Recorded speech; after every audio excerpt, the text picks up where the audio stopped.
Boa noite, irmãos. Que a graça e a paz do nosso bondoso Deus e Pai sejam abundantes sobre a sua vida. Amém. Amém. Glória a Deus. Alguns avisos. Terça-feira nós temos nossa reunião de oração, todas as terças, sem exceção, nós estamos aqui orando. Queremos convidar você para se juntar a nós e para que juntos possamos orar uns com os outros, orar uns pelos outros, intercedermos e clamarmos a Deus, colocarmos em oração as nossas súplicas, as nossas intercessões. Então, toda terça-feira, das 7h30 às 8h30 da noite, você pode vir até o templo e nós estaremos juntos orando.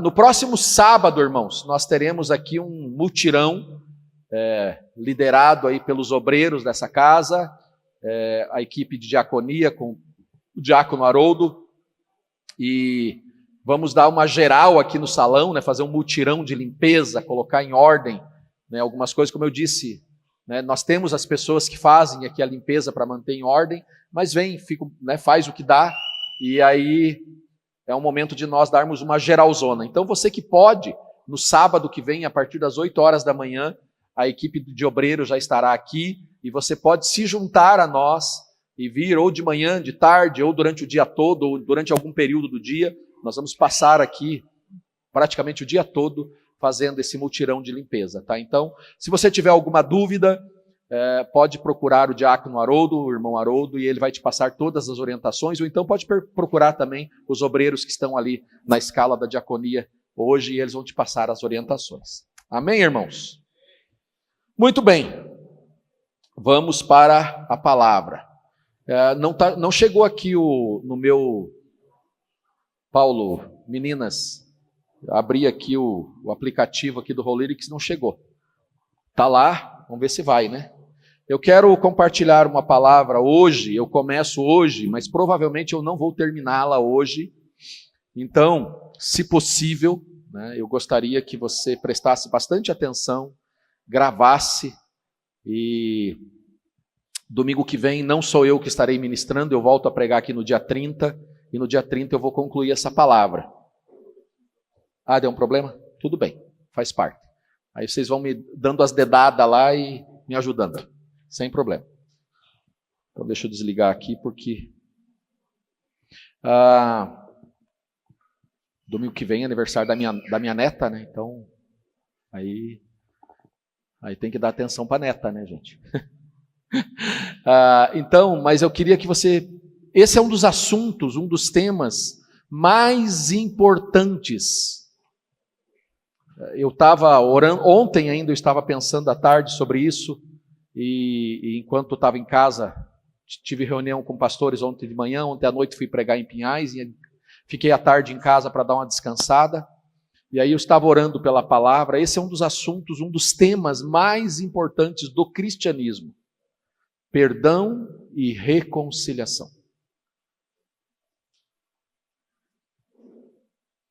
Provérbios, capítulo 18, versículo 19, diz o seguinte: um irmão ofendido é mais inacessível do que uma cidade fortificada, e as discussões são como as portas trancadas de uma cidadela.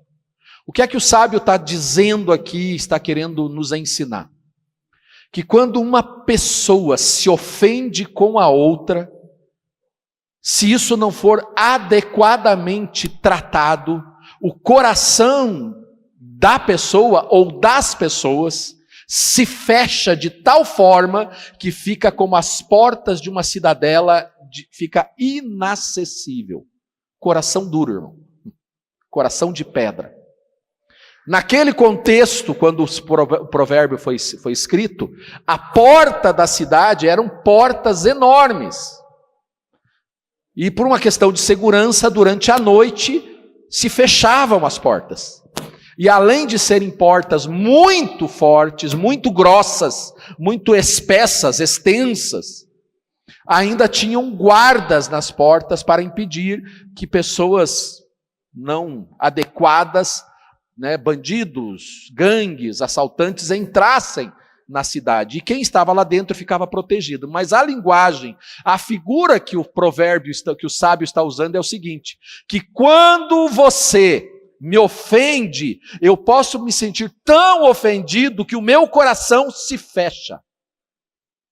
E como um portão de uma cidadela, não há acesso mais a esse coração. Perdão e reconciliação. Como eu disse, eu inicio hoje, mas o tema ele é muito importante. Eu não vou conseguir concluir a mensagem hoje, eu quero concluir na próxima oportunidade. Mas eu vou usar como base a parábola do filho pródigo, ou a parábola do pai compadecido, ou a parábola do irmão de coração endurecido. Porque a gente olha para essa parábola que está em Lucas capítulo 15, dos versículos 11 ao 32, certamente você já ouviu, mesmo você que talvez, né, por causa da sua trajetória até esse momento, não tenha muita familiaridade com a Bíblia, com as Escrituras Sagradas, mas mesmo você que não tem o hábito de ler muito a Bíblia, certamente você já ouviu essa história, que ela é chamada de a parábola do filho pródigo. E nós damos bastante atenção, e durante a história se dá bastante ênfase ao filho mais jovem da parábola. Aquele jovem que, né, para nós ganharmos tempo, aqui está o texto, né, Jesus continuou, tá, a partir do versículo 11, dizendo, um homem tinha 2 filhos, o mais novo disse ao seu pai, pai, quero a minha parte da herança. Assim, o pai repartiu suas propriedades entre eles. Não muito tempo depois, o filho mais novo reuniu tudo o que tinha e foi para uma região distante. E lá desperdiçou os seus bens, vivendo irresponsavelmente. Depois de ter gastado tudo, houve uma grande fome em toda aquela região. E ele começou a passar necessidade. Por isso foi empregar-se com um dos cidadãos daquela região, que o mandou para o seu campo a fim de cuidar de porcos. Ele desejava encher o estômago com as vagens de alfarroba que os porcos comiam, mas ninguém lhe dava nada. Caindo em si, ele disse, quantos empregados de meu pai têm comida de sobra, e eu aqui, morrendo de fome. Me porei a caminho e voltarei para o meu pai, e lhe direi, pai, pequei contra o céu e contra ti. Não sou mais digno de ser chamado teu filho. Trata-me como um dos teus empregados. A seguir, levantou-se e foi para o seu pai. Estando ainda longe, seu pai o viu e, cheio de compaixão, correu para o seu filho, o abraçou e o beijou. O filho disse, pai, pequei contra o céu e contra ti. Não sou mais digno de ser chamado teu filho. Mas o pai disse aos seus servos, depressa, tragam a melhor roupa e vistam nele. Coloquem um anel em seu dedo e calçados em seus pés. Tragam um novilho gordo e matem-no. Vamos fazer uma festa e alegrar-nos. Pois este meu filho estava morto e voltou à vida. Estava perdido e foi achado. E começaram a festejar o seu regresso. Enquanto isso, o filho mais velho estava no campo. Quando se aproximou da casa, ouviu a música e a dança. Então chamou um dos seus servos e perguntou-lhe o que estava acontecendo. E este lhe respondeu, seu irmão voltou e seu pai matou o novilho gordo, porque o recebeu de volta são e salvo. O filho mais velho encheu-se de ira e não quis entrar. Então o seu pai saiu e insistiu com ele, mas ele respondeu ao seu pai: olha, todos esses anos eu tenho trabalhado como um escravo ao teu serviço e nunca desobedeci às tuas ordens, mas tu nunca me deste nenhum cabrito para eu festejar com os meus amigos. Mas quando volta para casa esse teu filho, que esbanjou os teus bens com as prostitutas, matas o novilho gordo para ele. Disse o pai: meu filho, você está sempre comigo, e tudo que eu tenho é seu. Mas nós tínhamos que celebrar a volta deste teu irmão e alegrar-nos, porque ele estava morto e voltou à vida, estava perdido e foi achado. Pai, mais uma vez nós oramos, declarando que o teu Espírito, Senhor, tem total liberdade, governo e autoridade nesse ambiente, sobre as nossas vidas. Nós declaramos nessa noite, estamos sujeitos ao Senhor, Espírito. Toma nossa mente cativa, imprime em nós os teus pensamentos, a mente de Cristo. Presenteia-nos, agracia-nos com revelação da tua palavra, revelação do céu, da eternidade. E contempla-nos também com sabedoria para entendermos aonde nós nos encaixamos diante dessa palavra, para que possamos dar a resposta adequada àquilo que o Senhor está nos apresentando nessa noite. Em nome do teu amado Filho Jesus. Então, queridos, como eu estava dizendo, a história é essa.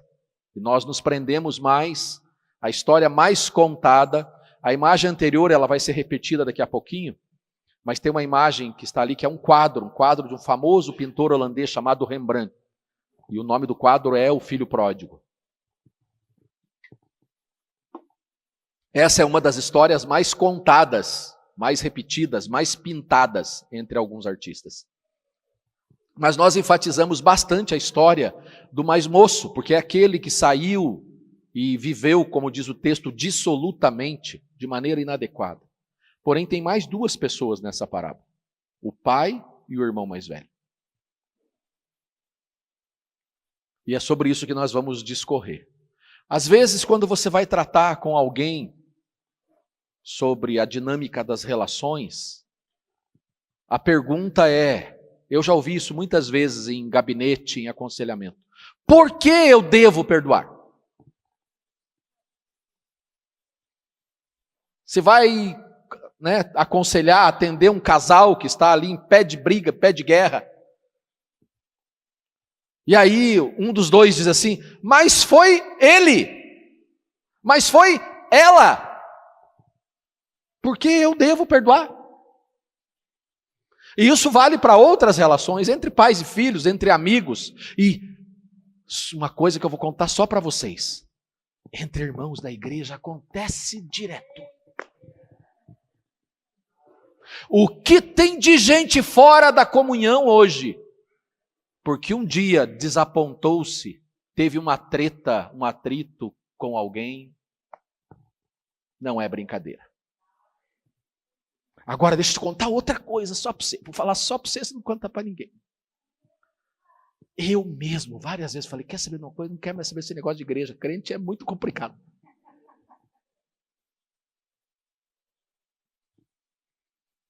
E eu não tenho dúvida, irmão. Aqui nesse salão tem algumas pessoas que eu já desapontei. Mas também tem uns aí que já me desapontaram. Por isso esse é um dos assuntos mais importantes. Perdão e reconciliação. E uma das pessoas que eu mais desapontei até hoje está aqui na primeira fila. A pastora mais linda do mundo. Pensa numa mulher que eu já decepcionei, que eu já feri, que eu já desapontei. Mas assim como a dinâmica do casamento, que você já sabe, que não é difícil, não é fácil de lidar, não é à toa que a Bíblia compara a dinâmica do casamento à dinâmica das relações na igreja. As pessoas têm uma dificuldade, os seres humanos têm uma dificuldade para viver uma digna, genuína, verdadeira aliança. Mas isso vem se tornando cada vez mais complicado no decorrer da história. E nós estamos vivendo um dos momentos da história, não é o único, mas é um dos momentos da história onde aliança, perseverança, perdão para reconciliar a relação é uma coisa que está ficando cada vez mais escasso. O que predomina é o egoísmo, é o eu quero ser feliz, por que é que eu tenho que perdoar? Não, esquece, ignora. Enfim. Por que eu devo perdoar? Só que nós deveríamos mudar essa expressão. Não é por quê. É, eu posso perdoar. Sabe por que eu posso perdoar? Não é porque eu tenho que perdoar. Não é porque eu devo perdoar. Deve ser por que é que eu posso perdoar o outro? Eu posso perdoar porque eu já fui perdoado. Eu já fui perdoado e é por isso que eu posso perdoar. Primeira coisa, nós temos que mudar esse entendimento, esse paradigma de que o perdão é uma obrigação. Não, o perdão não é uma obrigação. O perdão é uma condição. O perdão não é uma obrigação. Você não tem que. Você pode. É uma condição. Você pode perdoar. É isso que nós aprendemos da oração do Pai Nosso. Em algum momento na história eu ouvi isso esses dias e isso me impactou. Enquanto eu estava no meu tempo devocional, fui ouvir uma mensagem de um irmão a quem eu sigo, e ele estava falando algo sobre isso. E ele falou assim, em algum momento da história nós transformamos a oração do Pai Nosso num rogatório, como se nós estivéssemos pedindo para Deus, mas a oração do Pai Nosso, no original, ela não é um pedido, ela é uma afirmação. Quando Jesus diz, ensinando os seus discípulos, perdoai os vossos ofensores, ele não está fazendo um pedido, ele está fazendo uma afirmação. E é uma afirmação, perdoa os meus ofensores, como eu perdoo as minhas ofensas, como eu perdoo aqueles que me... É uma afirmação, irmão. Não é um pedido. Mas por algum motivo na nossa cultura religiosa, nós fizemos disso, nós ficamos rogando. Você já foi perdoado, irmão. Você já foi perdoado. E essa é a bênção, já foi concedida. Romanos 8, 33, 35. Pergunta assim, quem fará alguma acusação contra os escolhidos de Deus? Quem? É Deus quem os justifica. Quem aqui está em Cristo? Você já foi justificado. Não há mais condenação para os que estão em Cristo Jesus. Irmão, não há mais condenação. Você está entendendo isso? Perdão, você não pede, você toma posse. Perdão, você não pede, você assume. Eu fui perdoado, eu tomo posse do perdão, eu recebo o perdão. Porque a Bíblia diz que Ele já me perdoou. E esse é um dos maiores problemas. E você vai entender hoje e na próxima ministração. O Espírito Santo vai nos dar a graça de entender essa verdade. Quem fará alguma acusação contra os escolhidos de Deus? Deus é quem os justifica. Quem os condenará? Foi Cristo Jesus que morreu. E mais, foi Cristo Jesus que ressuscitou e está à direita de Deus e intercede por nós. Quem nos separará do amor de Cristo? E aí na sequência ele diz: nada, ninguém, nada, ninguém. Irmão, tome posse disso. Ninguém, nada pode te separar do amor de Deus que está em Cristo. Quem aqui está em Cristo? Então, qual é a única condição? É que você esteja em Cristo. A partir desse momento, o perdão é uma realidade na minha e na sua vida. Na minha e na sua vida. Deixa eu, um outro esclarecimento que é necessário para nos trazer clareza e nos ajudar no entendimento. Muitas vezes nós confundimos pecado com embaraço, erro com iniquidade. E às vezes a pessoa erra comigo, mas eu trato aquilo como um pecado. É um erro, irmão. É um erro, não é um pecado.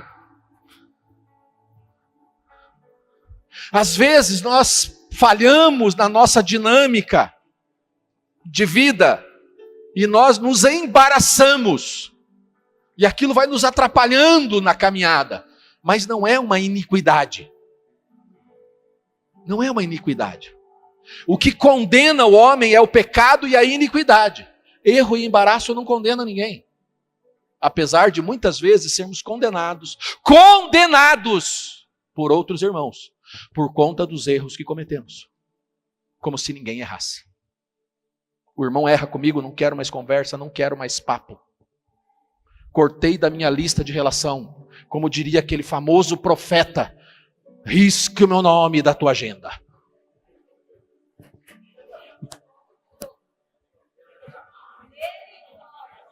Tem muita gente que leva essa profecia a sério. Para muita gente isso é um decreto. E vai riscando pessoas, vai riscando. Não se preocupe, eu vou falar sobre confiança na relação. É muito importante, a gente vai chegar lá. Quebra de confiança. A gente vai chegar lá, mas não é o momento ainda.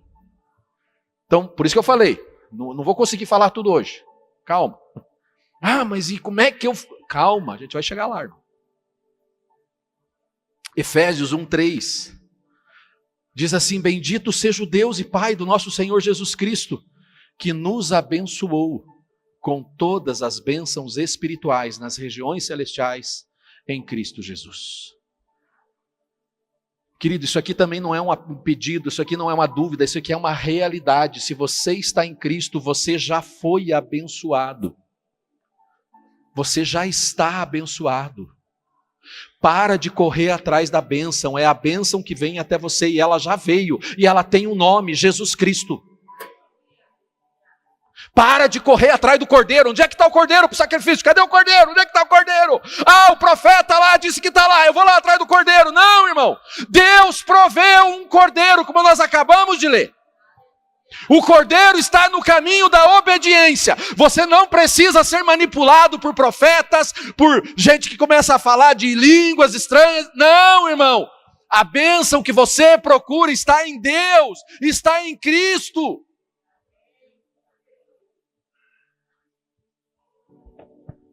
As pessoas são manipuladas, jogadas de um lado para o outro, porque não são ensinadas sobre as realidades do mundo espiritual. E a realidade, a verdade do mundo espiritual é que em Cristo você já está abençoado com toda sorte de bênção. Toda, irmão, sorte de bênção. Toda. Sem exceção. Toda sorte de bênção. Mas então, pastor, por que é que a bênção não chega? Porque no meio do caminho eu tomo atalho.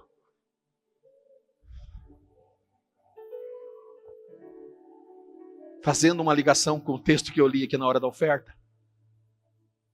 Eu vou te apontar o lugar que você deve ir, mas no meio do caminho eu pego outro rumo. Eu vou me embaraçando, eu vou perdendo o foco, eu vou cedendo às dúvidas. A pergunta, quando surge a pergunta, pai, cadê o cordeiro? Eu digo, verdade, não tem cordeiro. Deus falhou comigo. Então eu vou voltar para casa. Deus pediu para eu fazer um sacrifício, mas não me deu um cordeiro, e eu não estou disposto a sacrificar o que Ele está pedindo, então eu volto para casa.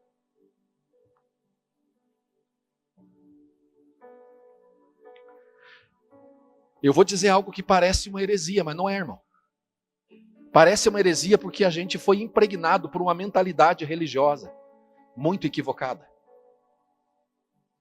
Parece heresia, mas não é. Você está abençoado, independentemente do que você venha a fazer ou pelo que você venha a passar. Se você está em Cristo, você está abençoado. Essa é a verdade que a Bíblia diz. Isso não é heresia, pastor? Bom, se eu estou em Cristo, nada me condena. Se eu estou em Cristo, eu já fui abençoado com toda sorte de bênção nas regiões celestiais.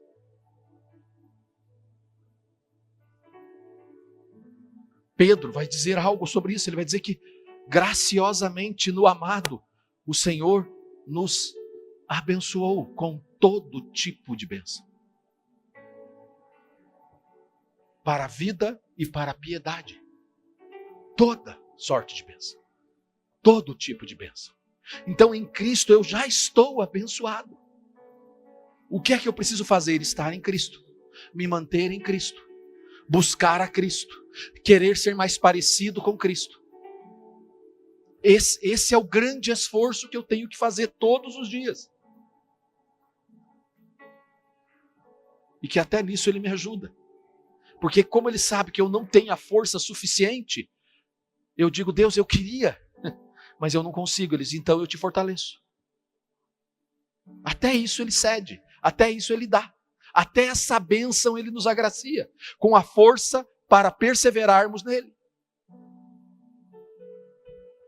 Perceba o seguinte, na parábola que nós lemos em Lucas, que nós acabamos de ler, o pai, que aqui tem uma figura de Deus, é essa analogia que a parábola faz. O pai, ele nunca deixou de amar nenhum dos seus filhos, nem aquele mal acabado que saiu de casa para gastar toda a bênção recebida.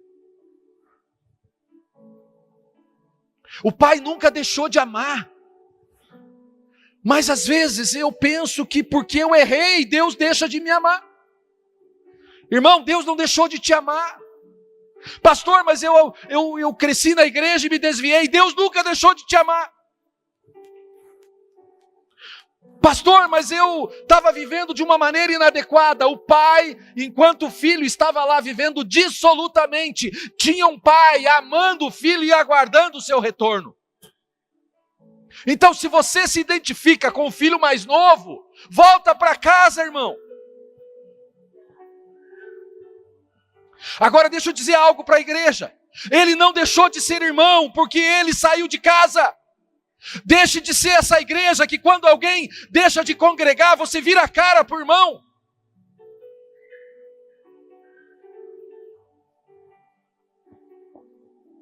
Se ele é seu irmão, ele vai ser sempre seu irmão.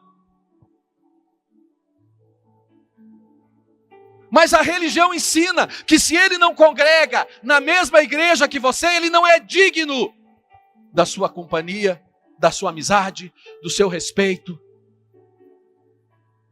E eu não estou falando em você concordar com o estilo de vida dele. E a Bíblia deixa isso muito claro. O pai nunca deixou de amar o filho que saiu de casa. Deus não deixou de te amar, nunca deixou de te amar, Ele nunca vai... Faça você o que fizer, Ele nunca vai deixar de te amar. Você pode ser a pessoa que tem o estilo de vida mais correto e admirável. digno de ser imitado, ou você pode ser a pessoa que tem um estilo de vida reprovável. O Pai te ama.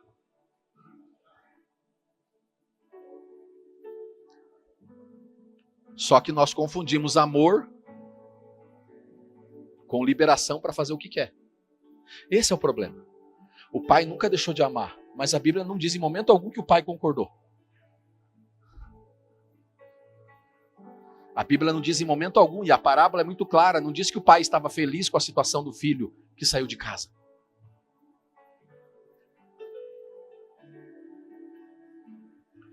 Sabe por quê que o pai nunca deixa de nos amar? Porque ainda que eu seja infiel, ele permanece fiel. Ainda que eu seja infiel, ele permanece fiel. Essa é a história do povo de Deus. Olha lá para o Antigo Testamento. Israel vai, vem, vai, vem, vai, vem. E Deus está dizendo: Israel, eu te amo. Israel, eu te amo. E essa é a realidade da igreja. Deixa eu abrir um parênteses aqui, querido. Muito importante para os dias de hoje. Essa semana eu recebi no privado, e eu não respondi publicamente porque foram privadas as perguntas. E alguém me disse assim: pastor, o que você acha da vergonha da igreja, a vergonha que a igreja está causando no mundo? Eu disse: a igreja jamais vai envergonhar ninguém. Porque a igreja está sendo edificada por Cristo. E Cristo não faz nada que cause vergonha a ninguém. Então não confunda os embaraços, os erros e as iniquidades dos homens com a obra que Deus está fazendo na igreja. A igreja é santa, querido. A igreja é verdadeira. A igreja é a instituição estabelecida pelo Cristo de Deus. Ele disse: eu estabelecerei a minha igreja. Mas não confunda instituição humana, placa, denominação, ministério de homens com a igreja que Jesus está edificando.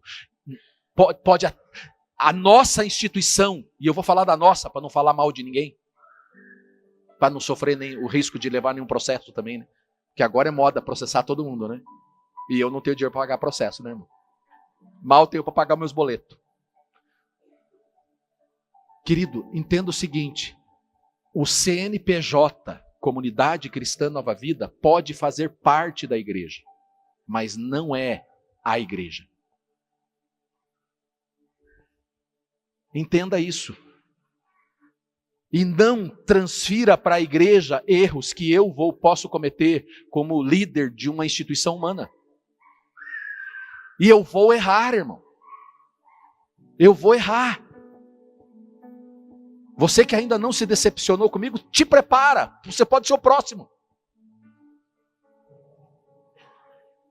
Queria decepcioná-lo? Jamais. Mas por quê? Porque às vezes nós lançamos expectativas sobre as pessoas, nós projetamos sobre as pessoas e nós queremos que as pessoas sejam do jeito que a gente desenhou. Então eu queria que a Carla fosse a Carla que eu quero. Carla, você tem que ser assim, assim e assado. É assim que eu quero. Quando ela não é, eu digo: me decepcionei. Me desapontei. Deus, olha a Carla que tu me deste. Está vendo o que ela faz? Ela não é do meu jeito, ela não é do jeito que eu queria, então eu não quero essa, vou trocar por outra.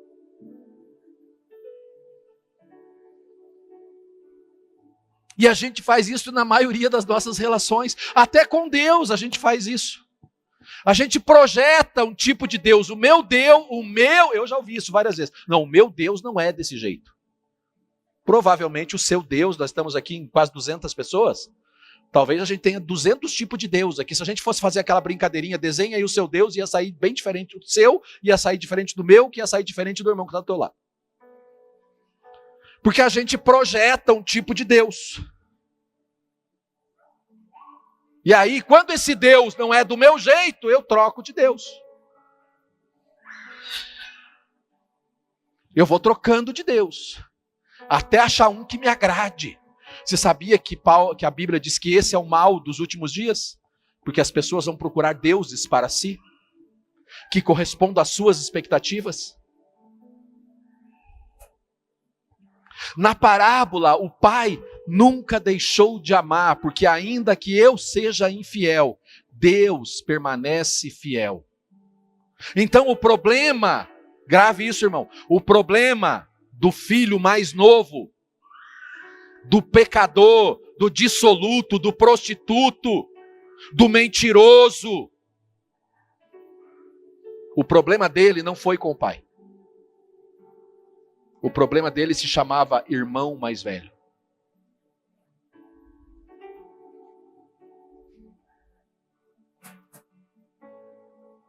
E eu desconfio que apesar de nós acharmos que nos identificamos mais com o irmão mais novo, a maioria de nós reflete o caráter, a atitude, o comportamento do irmão mais velho.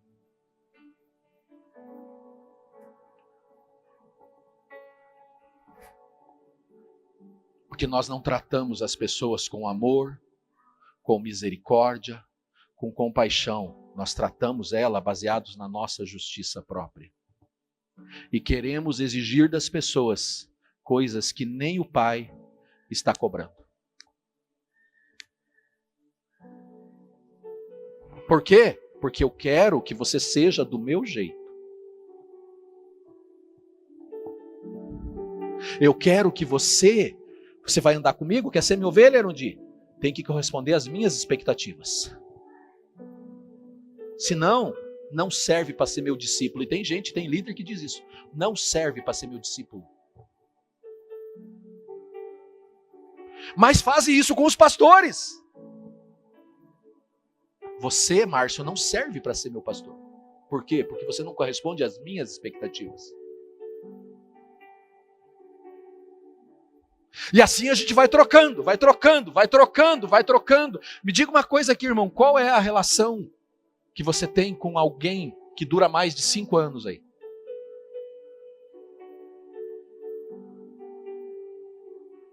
Dez. 20. Esse é o mal da nossa era. As relações são superficiais. E assim a gente vai trocando, vai trocando. E aí, na medida que eu vou trocando, porque eu sou perfeito, eu vou ficando sozinho. E aí eu não estou falando de relacionamento, porque você pode se relacionar aqui, eu estou aqui falando para 200 pessoas, eu posso falar para 200, nossa, você viu só como, como tem gente, olha como tem gente olhando para mim, mas não tenho relação profunda com ninguém. Sou um solitário.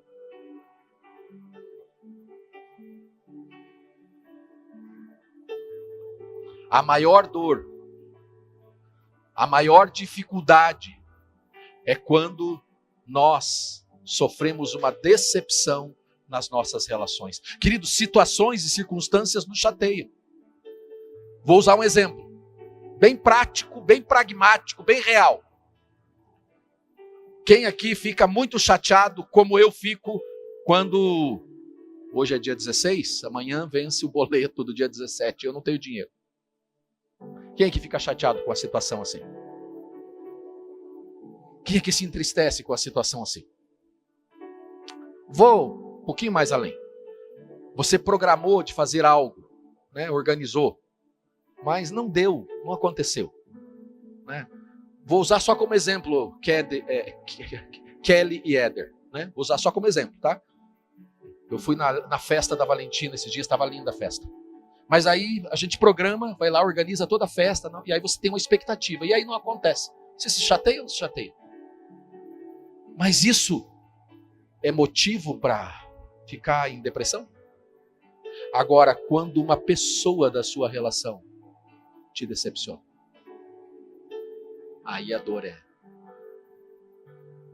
As circunstâncias nos afetam, elas nos entristecem. As dificuldades, elas nos aborrecem. Mas não tem dor maior do que a causada numa relação que passou por decepção.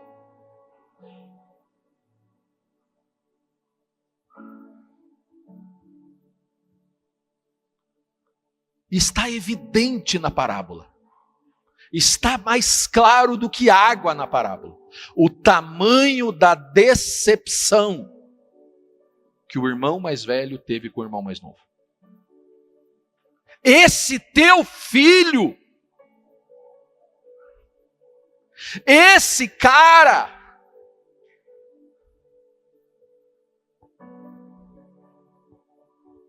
eu estou extremamente decepcionado e você, Deus, deveria estar também. Olha o que ele fez. E a gente quer que Deus trate a pessoa do jeito que a gente está tratando. E a gente transfere para a pessoa, ou quer transferir para Deus o sentimento que nós estamos tendo em relação à pessoa. Onde já se viu? Olha o que essa pessoa me causou e o Senhor não vai fazer nada. O Senhor ainda diz que ama esse...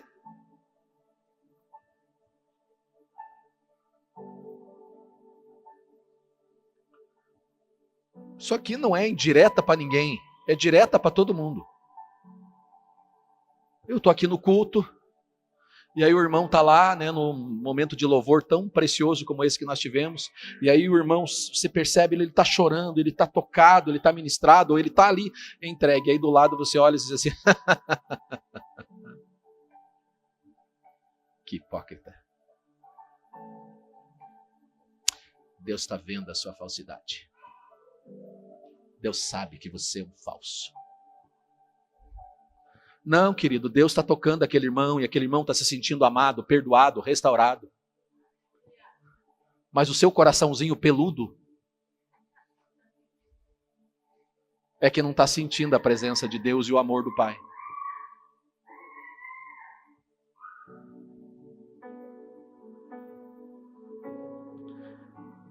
Nós nos esquecemos do que a Bíblia nos ensina, de que a graça, ela se manifesta na relação. As virtudes eternas de Deus, aquilo que Deus tem de mais precioso, Ele derrama na comunhão.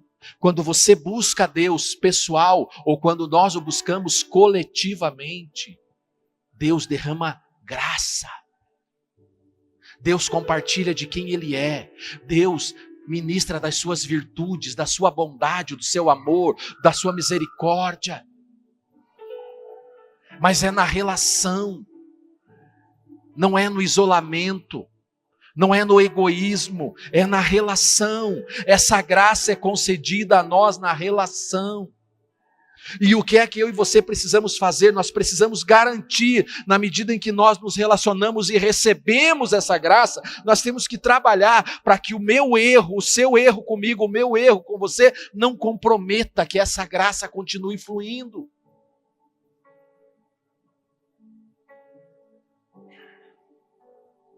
Que esse erro não comprometa a nossa comunhão, porque há a vida de Deus na comunhão, irmão. Deus derrama a sua vida na comunhão. E nós temos que nos empenhar em nos esforçar. E é por isso que as cartas do Novo Testamento insistem em nos ensinar a nos perdoarmos, a nos suportarmos, a nos ajudarmos uns aos outros.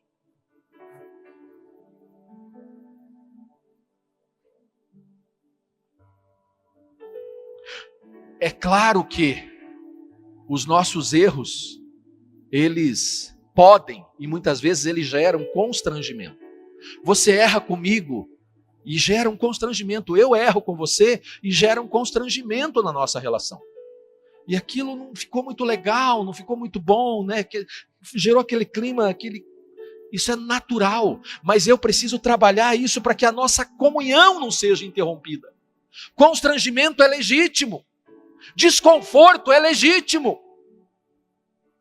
Mas o que não pode haver é quebra da comunhão. A minha relação com você não pode ser quebrada, interrompida, impedida por causa do erro que eu cometi com você. Então você precisa liberar perdão sobre a minha vida para que a nossa comunhão seja reestabelecida e a graça continue fluindo. E sabe o que é que mais entristece o coração de um pastor? Deixa eu dizer, o meu coração pelo menos, né? Não posso falar por todos, é óbvio. Sabe o que é que mais entristece o coração de um pastor? E eu estou me considerando pastor porque todo mundo diz que eu sou pastor.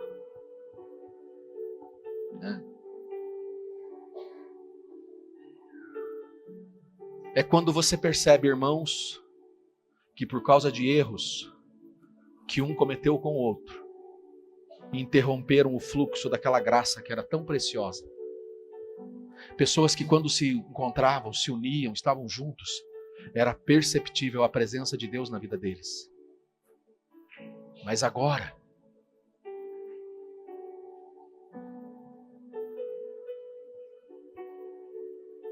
estão afastados. Isso é o que mais entristece o coração de um pastor. E eu fico pensando que se entristece o meu, como é que fica o coração dele, que é o verdadeiro pastor?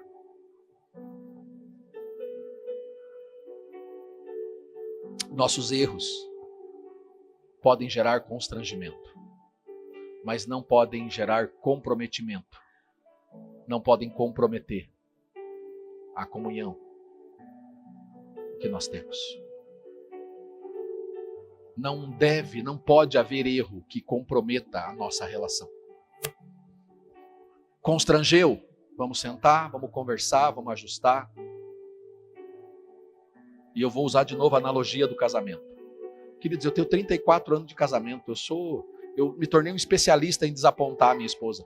34 anos, eu sou pós-mestre, doutorado.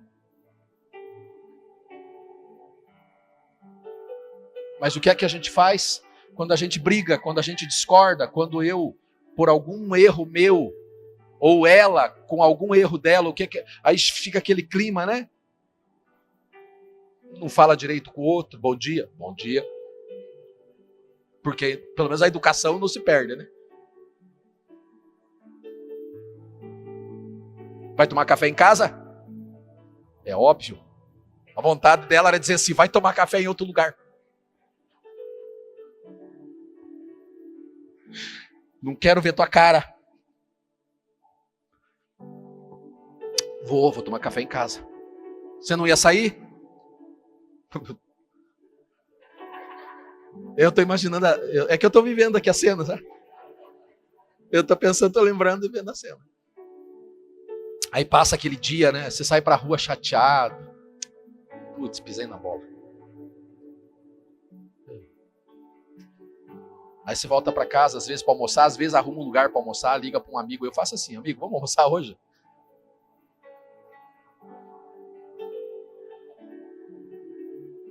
Ô amigo, você que está me chamando para almoçar, não é porque eu briguei com ela, tá?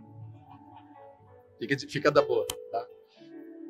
Às vezes, aí depois você volta para casa à tarde, aí o que você tem que fazer?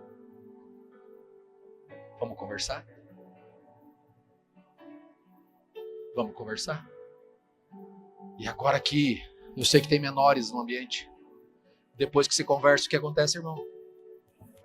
A comunhão fica aleluiada. É glória a Deus e aleluia para tudo quanto é lado. Por quê? Porque a comunhão foi reestabelecida. Gerou constrangimento, erro? Claro que gerou. Mas não pode interromper a comunhão, porque quando você reconecta a comunhão, o que flui é a alegria. Espiritualmente é assim também, irmão.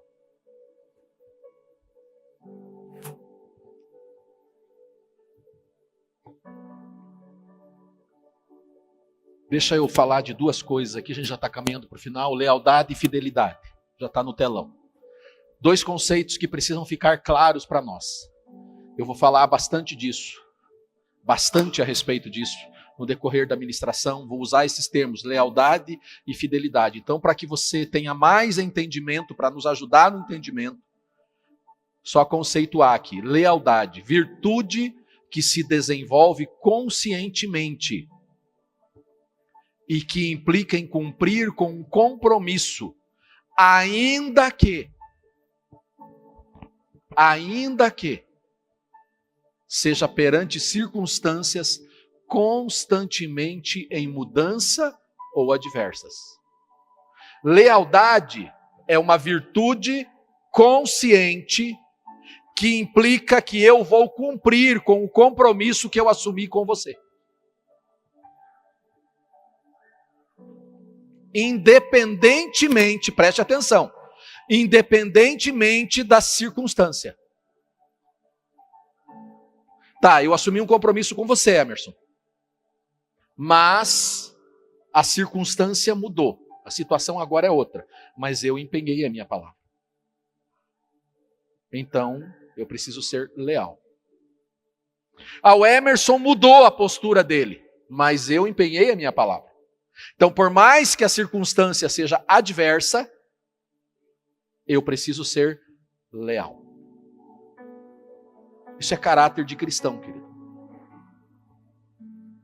Isso é caráter de cristão. Só que tem algo que é ainda acima da lealdade. Porque a lealdade, ela fala de relação humana. Sou teu amigo e você teu amigo independente da situação. Você pode até errar comigo, eu sou teu amigo. Nossa amizade não será quebrada porque você agiu de maneira incorreta.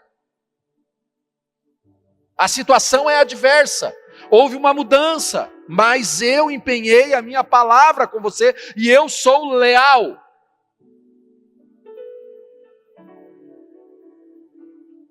Fidelidade. Atitude de quem é fiel. Leal. Então a fidelidade inclui a lealdade. Leal e comprometido com algo ou com alguém. Está relacionada à constância e ao cumprimento de promessas e obrigações. Você percebe que a fidelidade, você não vê menções na Bíblia de que Deus é leal. E Deus não é leal. E você vai entender na decorrer da administração por que é que ele não é leal. Mas Deus é fiel.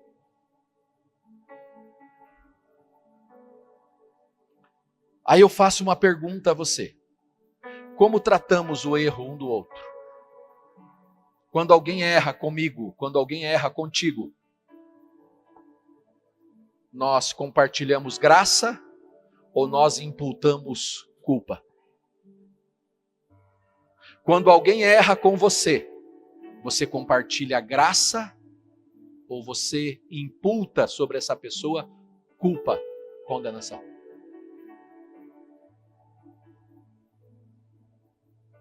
Caráter cristão, querido. Porque se você só imputa culpa e condenação, você não é diferente de uma pessoa que não conhece a Deus. E esse tipo de virtude só se manifesta quando alguém erra comigo. Só que foi, de novo, há uma mentalidade religiosa, Aclas, que diz que você tem que ser perfeito para eu te amar.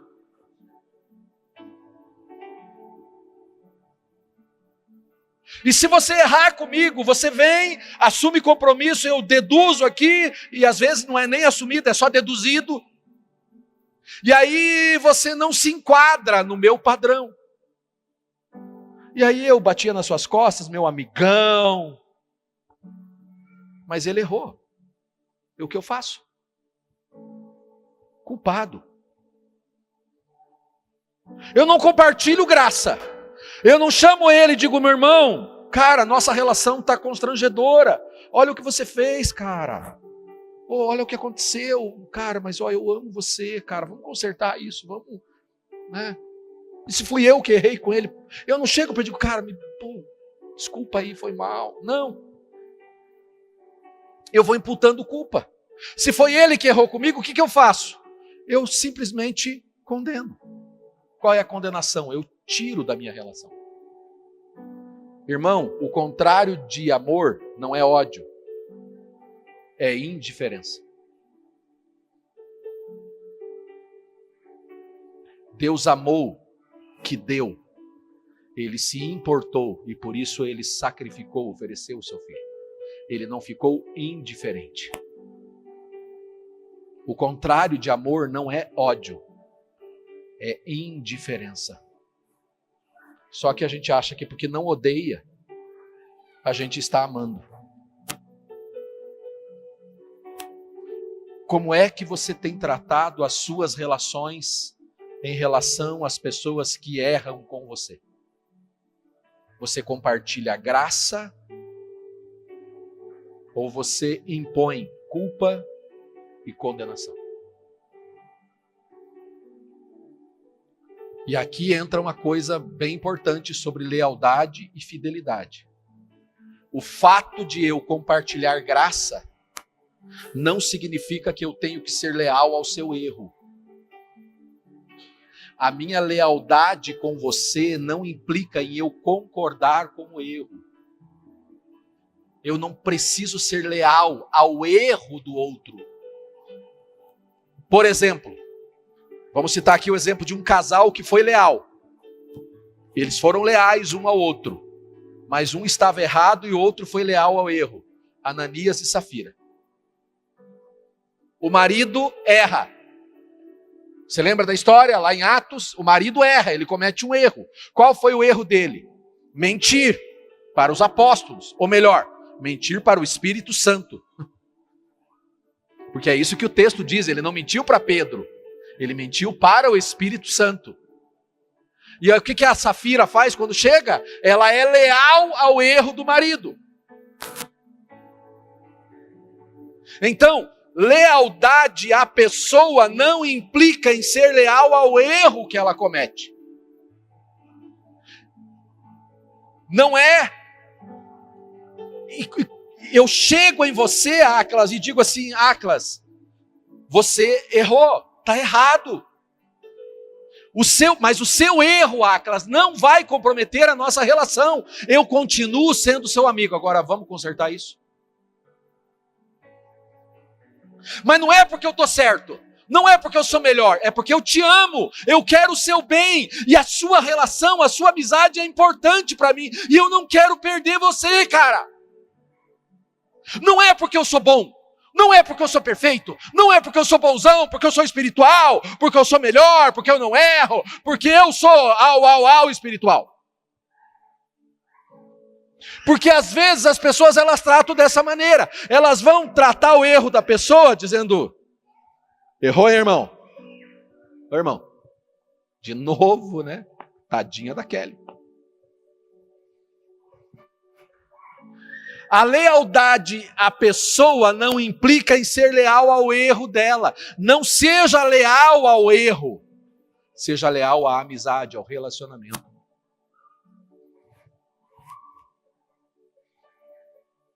Mantenha a relação, brigue pela relação, para manter a comunhão e para não impedir o fluxo da graça. Mas o que é que geralmente a gente faz? A gente corta a relação. E toda relação que você corta e impede a comunhão, também corta o fluxo da graça. Por isso as nossas igrejas estão cheias de religiosos, mas com um nível de espiritualidade desse tamanho. Por isso há muitos doentes entre vocês. E alguns já morreram. Você está entendendo a gravidade disso, querido? E você acha que o que mata a igreja é não ter uma equipe de louvor afinada?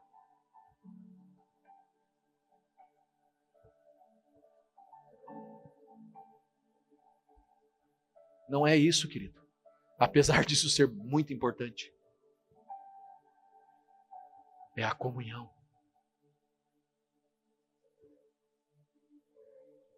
Mateus 18:15. Se o seu irmão pecar contra você, vá a sós com ele. Irmão, não vai falar do teu irmão para os outros. Pecou, o seu irmão pecou contra você, vai a sós com ele. Chama ele para uma conversa. Mostre-lhe o erro. Mateus 18:15, palavras do próprio Senhor Jesus. E sabe o que ele diz? Se o teu irmão te ouvir, você ganhou o seu irmão. Você ganhou o seu irmão. Só que o nosso coração está tão fechado como os portões de uma cidadela, que sabe o que a gente diz? Que se lasque o irmão. Que se dane o irmão. Eu vou comprometer a minha vida espiritual por causa dele? Eu não. Ô Marcão, por que você não anda mais com o Erondi? Nem te conto. Vale nada. E ainda quer justificar. Como? Perdendo o irmão. Assassinando o irmão.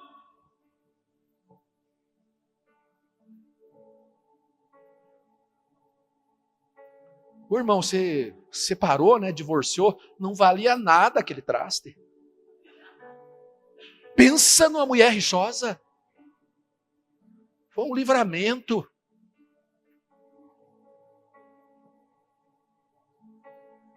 O irmão, você trabalhava naquele emprego lá, você ia tão bem trabalhar, parece que você estava... Ninguém vale nada, aquele chefe, aquele patrão, ladrão, explorador. Ô, meu irmão, você congregava naquela igreja lá, né? Nem te conto, você não sabe o que acontecia nos bastidores.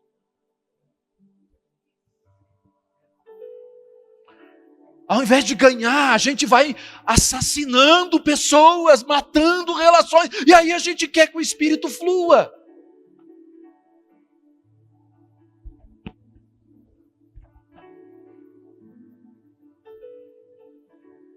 Eu falei para você no início da ministração, esse é um dos temas mais importantes no cristianismo. Porque sem perdão e reconciliação, não há graça, irmão. A graça foi derramada, Deus sacrificou o seu Filho para voltar a ter comunhão. Comunhão, relação com os seus filhos. Para que os irmãos voltassem a ter comunhão e relação entre si. Deus restaura um casamento para que o casal volte a viver a plenitude da comunhão. Deus transforma famílias para que aquela família volte a viver plenamente o que o contexto de uma família pode gerar. E na igreja não é diferente. Enquanto você for beiçudo, bicudo, teimoso, coração fechado, pode cantar, pode orar, venha para a vigília, não tem fluir do Espírito Santo, porque a graça, a virtude da graça, ela é derramada na comunhão. Quando 2 ou 3 se reunirem em meu nome, eu estarei entre eles e manifestarei entre eles. Quando vocês forem um, como eu e o Pai somos um, o mundo vai olhar e vai crer que eu sou o Messias.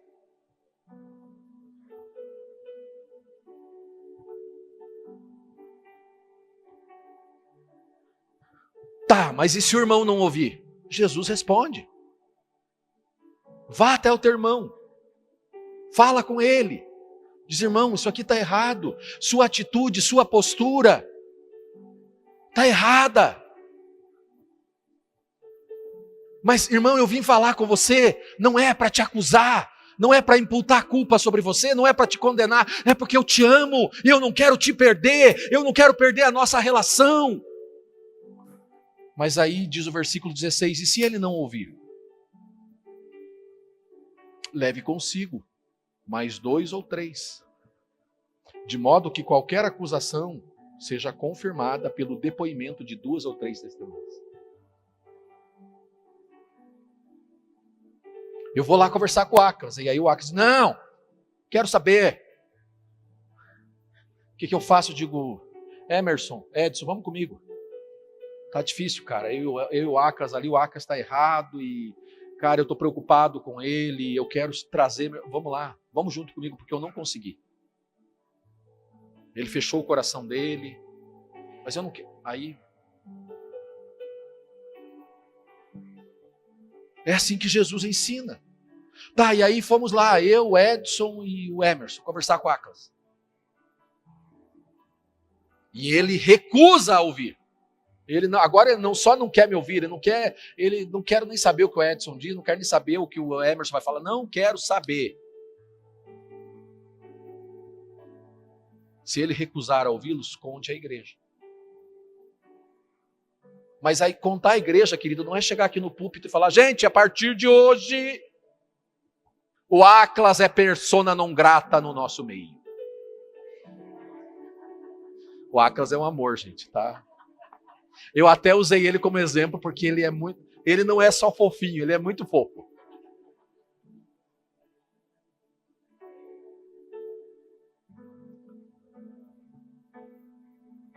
Então, pastor, pode chegar numa situação onde você tenha que chegar para a igreja. A igreja, quem é a igreja? Aqueles irmãos que congregam, pessoas do círculo mais íntimo de confiança. Pessoas que você de fato considera igreja. Aí você reúne essas pessoas. Sabe quem são, via de regra? As pessoas que carregam o piano na igreja. Os líderes, aqueles que pagam o preço. Aí você chega e diz, gente, tivemos uma situação muito desagradável com o Aclas. O Aclas está num erro. Ele tentou bater na Kelly, apanhou dela. É porque a Kelly é dos karatê. E eles não querem ouvir, não tem mais. A gente fez tudo o que podia. Vamos continuar orando pelos meus irmãos, mas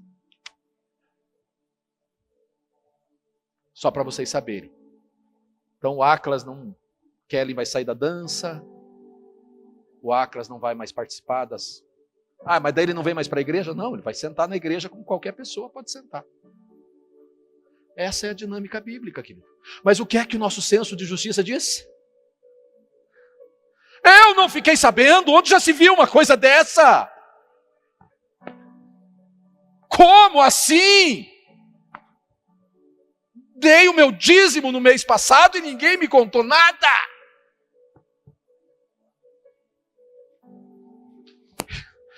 Nesse sentido, irmão, você não conhece os bastidores. Se ele recusar a ouvi-los, conte à igreja. Se ele recusar a ouvir a igreja, então trate-o como publicano. Digo a verdade, tudo que vocês ligarem na terra terá sido ligado no céu. E tudo que vocês desligarem na terra terá sido desligado no céu. E também digo que se 2 ou 3 de vocês concordarem em qualquer assunto sobre o qual pedirem, isso será feito a vocês por meu Pai que está nos céus. Pois onde se reunirem 2 ou 3 em meu nome, eu ali estou no meio deles. Mas você viu o contexto? Você percebeu qual é o contexto para ele estar no meio? Comunhão restaurada.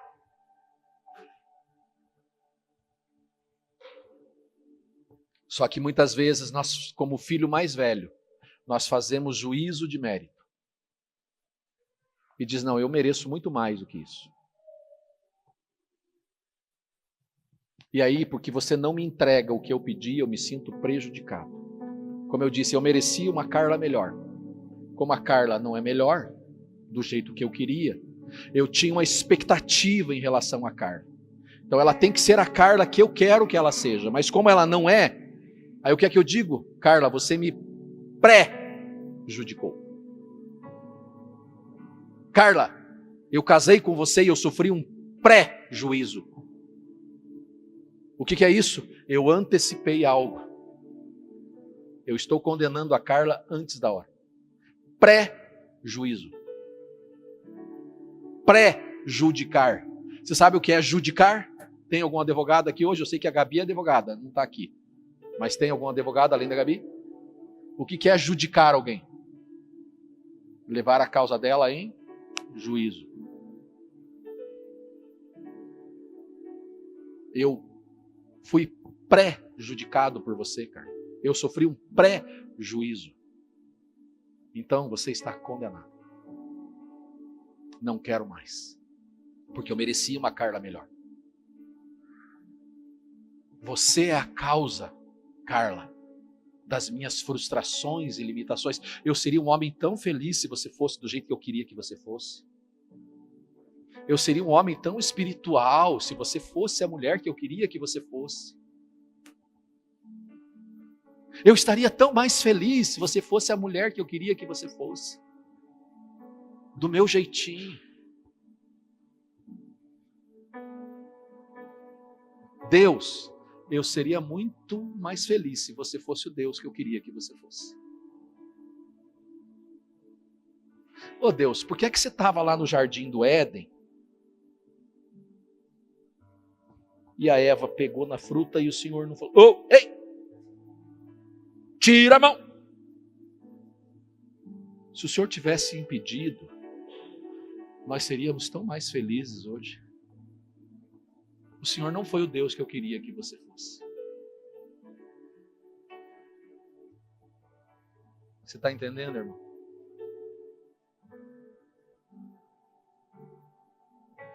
O filho mais velho da parábola, ele não só condena o irmão, ele condena até o pai. Você fazendo isso,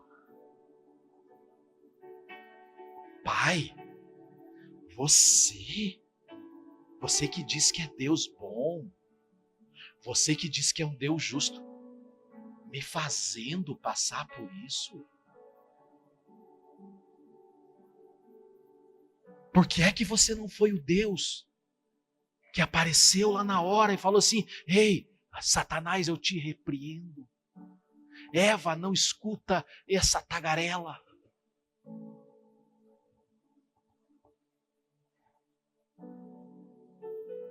Porque nós projetamos um Deus, nós projetamos um casamento, nós projetamos uma igreja, nós projetamos uma liderança, nós projetamos. E quando a nossa expectativa não é correspondida, a gente simplesmente diz: acabou a relação. Eu não quero mais igreja. Eu não quero mais saber de igreja. Eu não quero mais comunhão com ninguém, porque a minha expectativa foi frustrada. Eu não quero mais casamento. Eu não quero mais filhos. Eu não quero mais. Eu não quero mais viver. Sabe por quê? Porque eu tinha projetado uma vida e o Deus que eu creio não me deu a vida que eu queria, então não quero mais viver. Expectativas criadas por mim. Ao invés de eu fazer como Jó.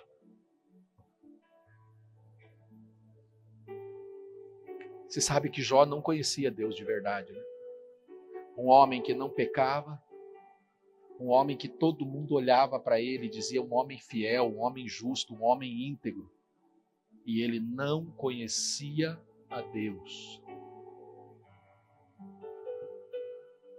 Ele tinha Jó, um dos homens mais probos da história da humanidade. Termina a história dele dizendo: eu não te conhecia. Eu tinha projetado um Deus segundo a minha imagem. Um Deus que conforme eu queria. Mas agora eu te conheço. Feche seus olhos. Curve a sua cabeça. Eu tinha tanto mais para falar, acho que nem vai 2 pregações, acho que vão 3, viu?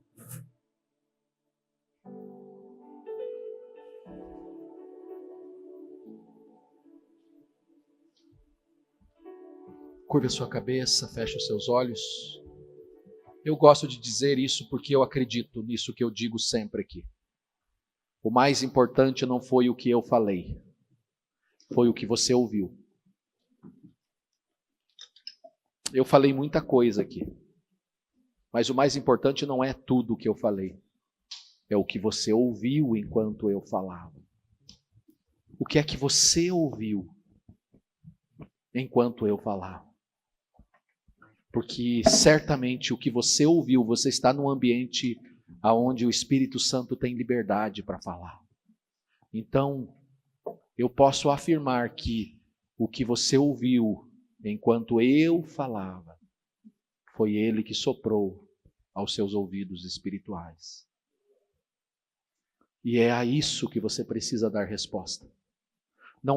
Você não precisa dar resposta nenhuma a mim e nem ao que eu falei. Você precisa dar uma resposta ao que você ouviu. Então responda. Então, como Abraão, como Isaías, diga: Senhor, eis-me aqui. E eu estou disposto a fazer o que o Senhor está me constrangendo a fazer. E provavelmente tem pessoas aqui que se identificam com o filho mais jovem, que ouviram isso enquanto eu falava. Deixa de viver dissolutamente, deixa de viver distante de mim. Volta para casa. Tem um pai que te ama, ele não deixou de te amar. Mas eu estou vivendo de uma maneira tão errada, eu acho que eu nem sou mais digno. Eu não sou mais digno de ser amado. Ele te ama, Ele nunca deixou de te amar. Mas talvez você tenha ouvido e se identificado com o filho mais velho. Seu coração, por causa dos acontecimentos, se endureceu. Por causa das frustrações, das decepções, talvez com o pai. Talvez você esteja decepcionado com Deus, porque você esperava algo e veio diferente.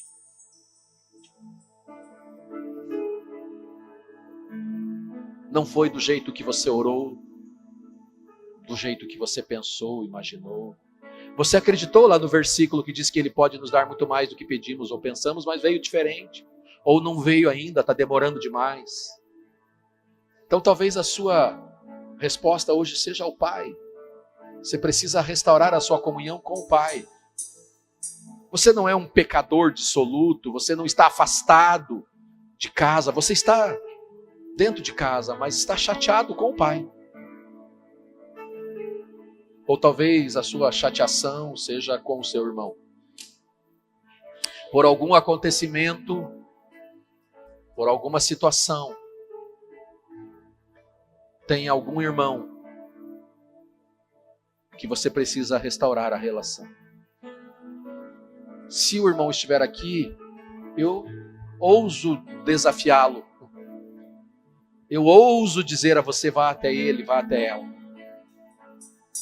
Peça perdão, libere perdão. Se não está aqui nesse ambiente, diga: Deus, eu quero dar uma resposta a isso, então eu vou procurar. Na primeira oportunidade que eu tiver, não vai ser na segunda e nem na terceira, na primeira oportunidade.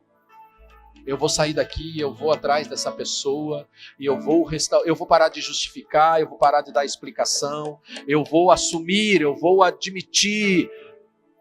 Eu quero ser leal à amizade que eu tenho com ele, com ela, eu quero restaurar a comunhão. O erro é dele, o erro é dela. Mas eu estou disposto, eu vou atrás. Porque ele já está perdoado, ela já está perdoada pelo Senhor. O Senhor não deixou de amar essa pessoa porque ela errou. Eu deixei de amar, então eu quero voltar a amar. O Senhor não deixou de se relacionar com essa pessoa porque ela cometeu um equívoco. Então, quem sou eu para condená-la e não querer mais ter relação com ela? Dê a sua resposta, querido.